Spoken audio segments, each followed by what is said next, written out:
We may not know who will be the next president of the United States yet, but we do have clarity on a few other market-moving ballot measures. We're talking cannabis, casinos, and cars. So let's kick it off with a big win for Uber and Lyft in the state of California. Deirdre Bosa's got the details. Debo. Melissa, in short, it takes away some of the regulatory overhang that has been pressuring these companies, Uber and Lyft, for nearly a year in some of their most important markets. But it also puts a focus back on profitability, which continues to be a slog for Uber and Lyft. Not having to reclassify drivers, though, it does avoid the biggest disruption to their business models. But costs will still rise in California because they promise some benefits and a wage floor in exchange for support. Morgan Stanley put some numbers on it. They estimate that it will have a 1% impact to Uber's 2022 EBITDA and a 10% impact to Lyft's. Most of the costs, remember guys, will be passed on to riders. If the same standards were applied nationwide, Morgan Stanley says it would impact Uber and Lyft 2022 EBITDA by 4% and 56% respectively, so a much bigger impact on Lyft. Regulatory challenges, though, I have to stress, they are not over. Massachusetts is suing the companies over a driver reclassification dispute, and other states have threatened similar action. Lastly, Melissa, I would just note that even with this week's surge, Uber and Lyft remain below their IPO prices, and Uber's pivot to food delivery amid the pandemic pushes them further into an incredibly competitive and expensive field. Back over to you. Deirdre, why is there such a disparity between the impact on the full year EBITDA if it were applied nationwide, a 4% impact on Uber versus the 56% impact on Lyft?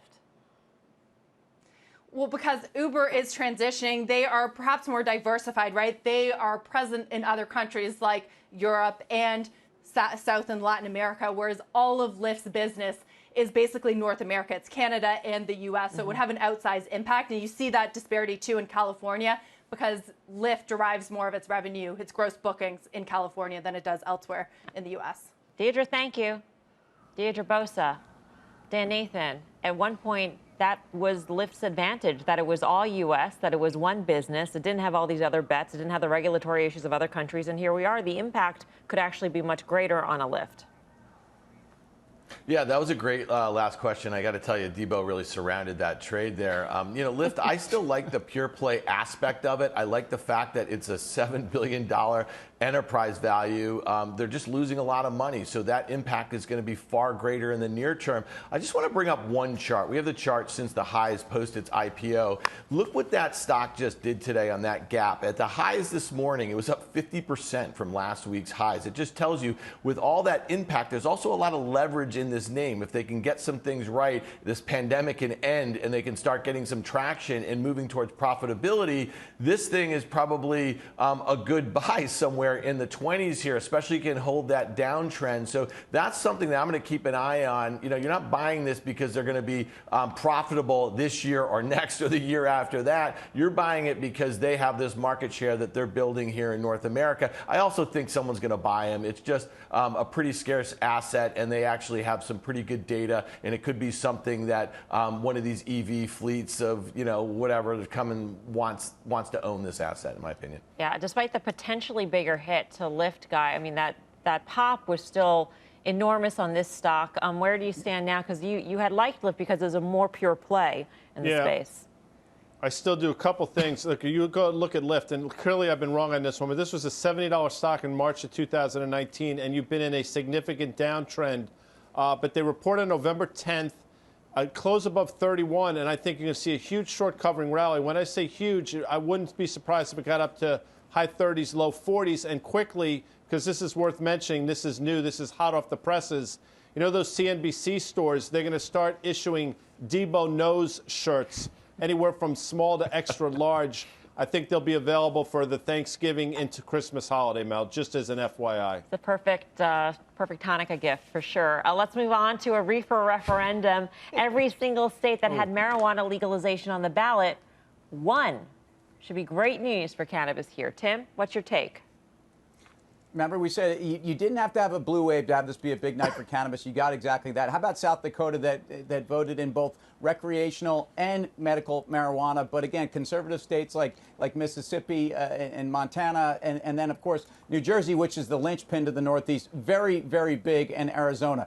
1 in 3 people in this country now live in a legal cannabis state. 8 Republican senators actually come from cannabis states, and it tells you where legislation may go even without a full blue wave. So again, remember we mentioned U.S. cannabis names last night. They rallied today. The Canadian ones sold off, and I think part of that was some people rallied the Canadian names like Canopy and Afria, which are great companies, but on the expectation that they would have more access to the U.S., but also because they were proxy plays, and they are the institutional names. We talked about that. So, again, some people have been trying to get that exposure through Canada, when, in fact, a lot of the U.S. names really are giving you exposure to the biggest market in the world. And they were up today, despite that a lot of people thought that would have been a big disappointment. So the sector traded great today on what could have been a disappointment.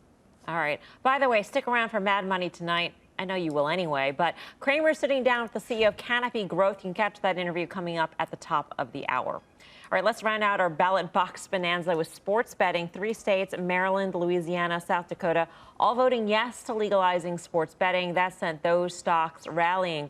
James, does this area tempt you? Heck yeah. Online gambling market is valued at $66 billion. It's going to be $1 billion a month growth market. $100 billion by 2024. This is a great company, DraftKings. If you look at the top performing mid-cap and small-cap managers, they own a ton of this stock. Huge, huge upside here. This company is going to keep winning. Guy, are you as excited as James about anything? But No, sports I betting don't in think particular. anybody's as excited as. I mean, he's all fired. I love that. You need that energy. Listen, first of all, I got to say, DraftKings, we were riding right. No, you do it. Yeah. I love it. Well, you guys are destroying the money DraftKings. Listen, and Lyft and Uber, so oh my goodness, wow. I'll apologize on the DraftKings because that secondary offering in the beginning of October, I think 32 million shares or so at $52. Obviously, I didn't see that coming, number one, and I didn't think the stock would react as poorly as it has in the wake of it. With that said, I'm with James on this one. I think people are underestimating the growth potential of these names, specifically DraftKings. And I think despite the fact that it's had a horrible run of late, I think you try to get back in the name or stay with the name.